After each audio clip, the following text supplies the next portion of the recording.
All right, welcome back. Now, before we go into that conversation, I promised you earlier on.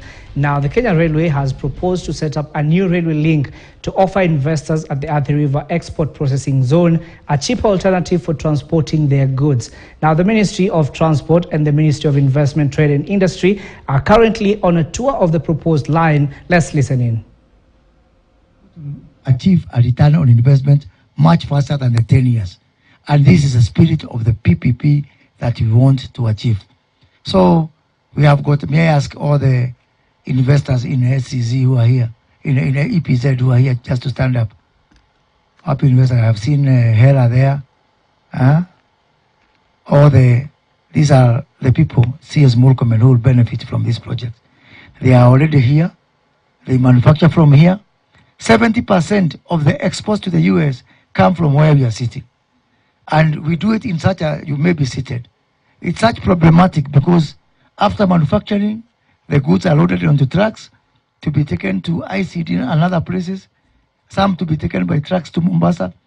Once this project is completed, we manufacture here and we export right from here, and this will ensure that we continue taking advantage of the AGOA market. The market for AGOA, Africa accounts for less than 0.01%. We have got a huge market. But right now, we are only exporting goods worth, how much, Hussein? $500 million? And we want to raise that figure to $5 billion a year. And it is possible that we raise it tenfold because of what you're helping us. In fact, I am persuaded to think that is just a tip of the iceberg. We can achieve much more in terms of taking advantage of the AGOA market. Some of our neighbors, I will not name them, they have some problems with AGOA. Investors want to come here, but we don't have the facilities. That is what this railway project is doing for us. In terms of jobs, currently we have got 50,000 people working here within the EPZ. And because of this project, we hope that we are going to achieve another tenfold. 500,000 jobs will be created here, just from the existing facilities, and without a lot of growth. Now, the demand that is there within the AGOA market is much, much higher than even that 500,000 jobs. So we want to move from there and create 4 million jobs where we are. And that's where NSSF comes in. That because we have got ready investors, they have been knocking. They follow me, they follow His Excellency the President everywhere. We want to manufacture in Kenya. Give us a space. So this project is not just about another sliding of the railway. It's not just about another investment by NSSF. It is creating 4 million jobs from the Athi River EPZ only. Ladies and gentlemen, the population of Sri Lanka is 20 million people. How many Sri Lankans are in the house? Please raise your hand. Is that true, Mr. Hela? But Sri Lanka has got 4.5 million people working in the textile sector.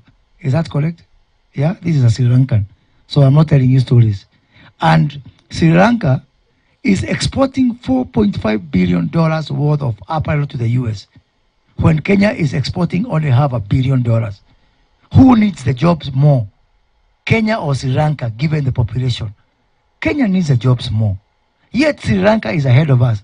And by the way, Sri Lanka does not have duty-free and quota-free access to the US market the way Kenya has. So hii ni mchezo tuko nayo. Na tumesema wizara yangu ni ya kazi. So we must deliver the jobs. So I want to thank you, CS Murkomen, CS Florence and your teams for agreeing that we work together. At least let one thing work. If this project only works and we provide 4 million jobs to Kenyans, I will feel that not only do we stand a chance of being given a new mandate by Kenyans, but we have kidogo a chance of going to heaven. And I'm sure that, yeah, and I'm sure that will happen. So Tony and Mr. Mwangangi, Mr. Cheseto from NSSF, I want to assure you that you have made the right decision to invest here.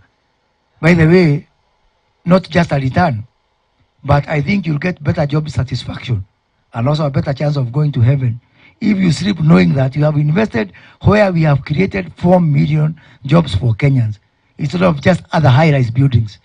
The president is pushing affordable housing there. Other people can do it. Affordable housing.